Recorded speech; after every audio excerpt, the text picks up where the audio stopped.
আজিৰে পৰা বৃদ্ধি পালে ৰেলৰ ভাড়া এই মুহূৰ্তত জনাইছো আজিৰে পৰা আৰু মহঙা হৈছে ৰেল যাত্ৰা আজিৰে পৰা বৃদ্ধি পালে ৰেলৰ ভাড়া প্ৰতি কিলোমিটাৰত 2 পইচাকৈ বৃদ্ধি পাইছে এক্সপ্ৰেছ আৰু সুপাৰফাষ্ট ৰেলৰ ভাড়া ৰাজধানী জনশতাব্দী বন্দে ভাৰত সহ বহু ৰেলৰ ভাড়া আজিৰে পৰা বৃদ্ধি পাইছে 1 জুলাই আৰু 1 জুলাই দিনটোৰে পৰা বৃদ্ধি পাইছে এই নিৰিখ 500 কিলোমিটাৰলৈ যাত্ৰা কৰা টিকটৰ বৃদ্ধি নহয় ভাড়া 500 কিলোমিটাৰতকৈ অধিক যাত্ৰা কৰা টিকটত প্ৰযোজ্য হ'ব নতুন নিৰিখ এই মুহূৰ্তত জনাইছো আজিৰে পৰা ৰেল যাত্ৰাও আসলতে মহঙা হৈছে কিয়নো আজিৰে পৰা ভাড়া বৃদ্ধি পালে ৰেল সেৱাৰ প্ৰতি কিলোমিটাৰত 2 পইচাকৈ বৃদ্ধি পাইছে এক্সপ্ৰেছ আৰু সুপাৰফাষ্ট ৰেলৰ ভাড়া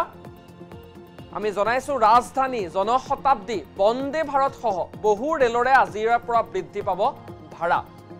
অৱশ্যে 500 কিলোমিটাৰলৈকে যাত্ৰা কৰা যাত্ৰীসকলৰ ক্ষেত্ৰত টিকটৰ ভাড়া বৃদ্ধি নহয় 500 কিলোমিটাৰতকৈ অধিক যাত্ৰা কৰা টিকটৰ ক্ষেত্ৰত প্ৰযোজ্য হ'ব এই নতুন নিৰিখ আৰু শেহতীয়া বাজেট অধিৱেশনৰ সময়তে এই কথা ঘোষণা কৰা হৈছিল আৰু আজি 1 জুলাই আৰু আজিৰে পৰা এই নতুন নিৰিখ ধৰা হ'ব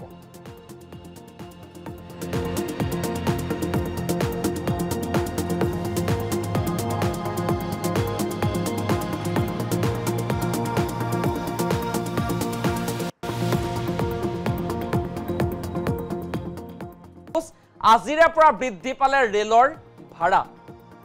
এই মুহূৰ্তত জনাইছো আজিৰে পৰা আৰু মহঙা হৈছে ৰেল যাত্ৰা আজিৰে পৰা বৃদ্ধি পালে ৰেলৰ ভাড়া প্ৰতি কিলোমিটাৰত 2 পইচাকৈ বৃদ্ধি পাইছে এক্সপ্ৰেছ আৰু সুপাৰফাষ্ট ৰেলৰ ভাড়া ৰাজধানী জনশতাব্দী বন্দে ভাৰত সহ বহু ৰেলৰ ভাড়া আজিৰে পৰা বৃদ্ধি পাইছে 1 জুলাই আৰু 1 জুলাই দিনটোৰে পৰা বৃদ্ধি পাইছে এই নিৰিখ 500 কিলোমিটাৰলৈ যাত্ৰা কৰা টিকটৰ বৃদ্ধি নহয় ভাড়া 500 কিলোমিটাৰতকৈ অধিক যাত্ৰা কৰা টিকটত প্ৰযোজ্য হ'ব নতুন নিৰিখ এই মুহূৰ্তত জনাইছো আজিৰে পৰা ৰেল যাত্ৰাও আসলতে মহঙা হৈছে কিয়নো আজিৰে পৰা ভাড়া বৃদ্ধি পালে ৰেল সেৱাৰ প্ৰতি কিলোমিটাৰত 2 পইচাকৈ বৃদ্ধি পাইছে এক্সপ্ৰেছ আৰু সুপাৰফাষ্ট ৰেলৰ ভাড়া আমি জনাইছো ৰাজধানী জনশতাব্দী বন্দে ভাৰত সহ বহু ৰেলৰে আজিৰে পৰা বৃদ্ধি পাব ভাড়া অৱশ্যে 500 কিলোমিটাৰলৈকে যাত্ৰা কৰা যাত্ৰীসকলৰ ক্ষেত্ৰত টিকটৰ ভাড়া বৃদ্ধি নহয় 500 কিলোমিটাৰতকৈ অধিক যাত্ৰা কৰা টিকটৰ ক্ষেত্ৰত প্ৰযোজ্য হ'ব এই নতুন নিৰিখ আৰু শেহতীয়া বাজেট অধিৱেশনৰ সময়তে এই কথা ঘোষণা কৰা হৈছিল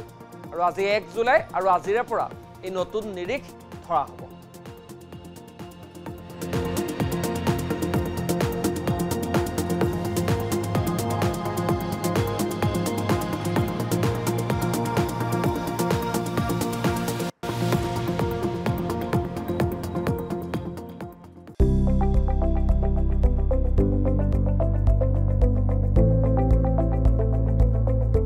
NB News